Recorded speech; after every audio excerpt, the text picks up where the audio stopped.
êtes certainement membre de l'Église, quelque part. Que Dieu vous bénisse richement. Il est très important d'être membre de l'Église. Parce que chaque personne doit être membre d'une Église donnée. Vous devez avoir une Église que vous appelez votre Église. Votre Église, là où vous soutenez de diverses manières. Et parmi toutes les manières que l'on est censé soutenir son Église, figure la prière. Je sais que non, c'est un élément qui est devenu très rare aujourd'hui d'entendre les gens parler de la prière. On peut soutenir son Église en priant pour tous les saints. La Bible dit dans le livre d'Éphésiens 6, le verset 18, faites en tout temps par l'Esprit une sorte de prière et de supplication. Et à cela avec une entière persévérance et priez pour tous les saints. Donc quand vous priez pour tous les saints, vous êtes en train de soutenir votre Église. C'est très important de le faire. En le faisant, Dieu vous bénira.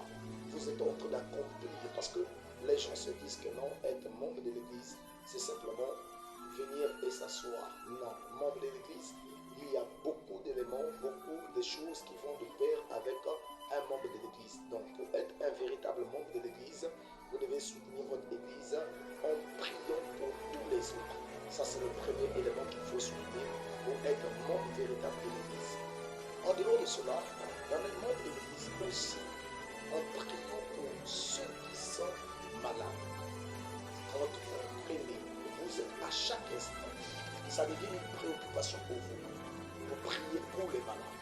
C'est très important de le faire et Dieu vous bénira certainement. Quand vous priez pour les autres, Dieu vous bénira certainement. Et la Bible dit dans le livre de Jacques 5, verset 16, il dit, confessez donc vos péchés les uns aux autres et priez les uns pour les autres, afin que vous soyez guéris. La prière fervente du juste a une grande efficacité. Donc, est très efficace. Ça, c'est ce que la Bible dit dans le livre de Jacques. En d'autres termes, une personne qui prend de la peine pour prier pour les autres ne peut accomplir de très grandes choses, puisqu'il est en train de soutenir son Église. Et Dieu vous bénira. Donc, j'ai parlé d'abord de la prière pour tous les saints. J'ai parlé spécifiquement encore pour les malades. En dehors de cela, il y a aussi la prière pour les gens qui sont en détresse. Il y a beaucoup de gens qui sont souvent en détresse et nous oublions souvent, on c'est des chrétiens, nous ne prenons pas de la peine pour prier pour ces gens-là. C'est dans la Bible de Pierre dit, je pense que c'est Paul qui dit dans le livre de 1 Thessaloniciens 5, verset 25, il dit, frère, priez pour nous.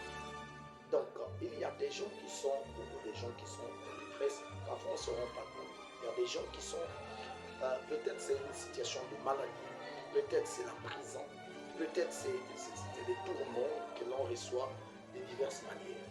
Ce qui fait de sorte que l'on puisse avoir besoin des autres, qu'on puisse prier pour lui. Donc, si vous lisez dans le livre des Actes, on parle dans le livre des Actes 12, le verset 5, la Bible dit, Pierre, c'est Pierre qui disait, Pierre donc était, c'est Pierre qui était en prison, la Bible dit, Pierre donc était gardé dans la prison et l'Église ne cessait d'adresser pour lui des prières à Dieu. Vous voyez comment c'est important quand l'Église se lève pour prier pour les membres de l'Église, pour les gens qui sont en détresse. Donc il était à cause de l'Évangile et il était arrêté et on l'a mis en prison.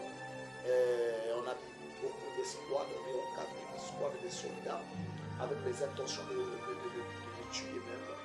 Mais l'Église ne cessait de prier jusqu'à ce que Dieu envoyait l'ange est descendu et a fait sortir Pierre de la prison. Vous voyez combien c'est important de prier pour les autres, de prier pour les gens en détresse. Beaucoup de gens sont en détresse et comptent sur vos prières. Vous devez croire en votre prière. Il faut aussi prier non seulement pour les gens qui sont en détresse, mais il faut aussi prier pour les gens, pour votre pasteur, avant qu'il puisse apporter un sermon, mais vous prenez cela comme votre sujet de prière. En réalité, les églises, d'abord, un chrétien, un membre de l'église, quand il arrive, la première des choses qu'il fait, il rentre en église au moins 30 minutes avant et il se met à genoux. Il est en train d'intercéder déjà pour la prière, pour que Dieu puisse prendre les choses au contrôle. Vous voyez, dans le livre d'Éphésiens 6, verset 19, Paul dit, priez pour moi, afin qu'il me soit donné, quand j'ouvre la bouche, de faire connaître hardiment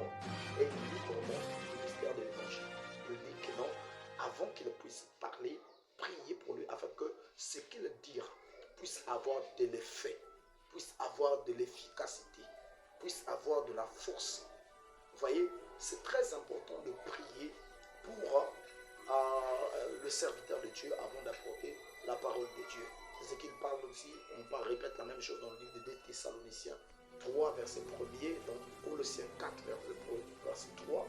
Vous voyez, donc on demande toujours la prière afin que l'on puisse savoir comment dire des choses quand on prêche, pour que les portes s'ouvrent, pour que l'adversité soit écrasée. Il arrivait que quand Paul était en face de quelqu'un qui l'exhortait, ou encore quand il prêchait, il y avait des gens toujours qui se levaient avec force de faire face, d'arrêter, d'empêcher que l'évangile soit annoncé convenablement.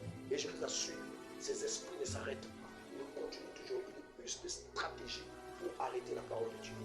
Mais un chrétien, quand il arrive à l'église, il reste dans la méditation, il remet tout entre les mains de Dieu. Mais il y a aussi un aspect de cela. C'est que quand dans votre église, il y a un thème qui est soulevé.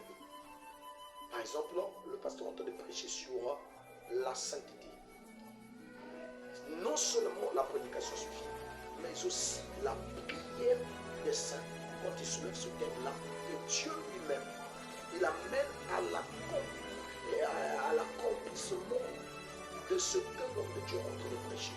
Je prends un autre aspect. Il est en train de prêcher sur l'amour. Il ne suffit pas de prêcher sur l'amour, mais on doit attendre les résultats qui produisent l'amour.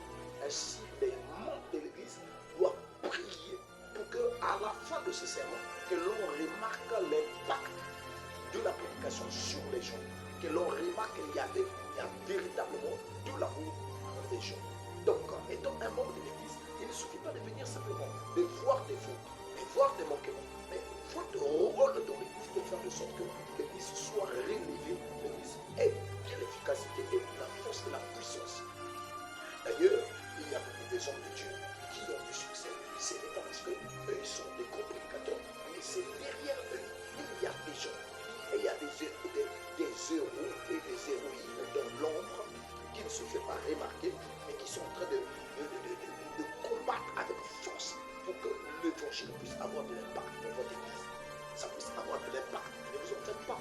Il y a des églises là où les gens qui sont même dans l'église sont des gens qui sont en train d'user des stratégies sataniques dans le but d'arrêter, d'anéantir, d'affaiblir l'église. Ainsi, il faudrait qu'il y ait des gens, des membres d'église avertis, préparés, qui sont prêts à combattre le bon combat de la foi. Or, ça manque souvent dans les églises. C'est devenu rare dans les églises de voir des membres qui prient. D'ailleurs, si vous voyez même que dans certaines églises, quand vous amenez les gens dans le rythme de la prière, c'est comme si vous les avez provoqués. C'est comme si vous les avez dérangés. C'est comme si ça devient un problème vraiment sérieux pour eux. Et bien, attendez, qu'est-ce qu'il veut montrer là?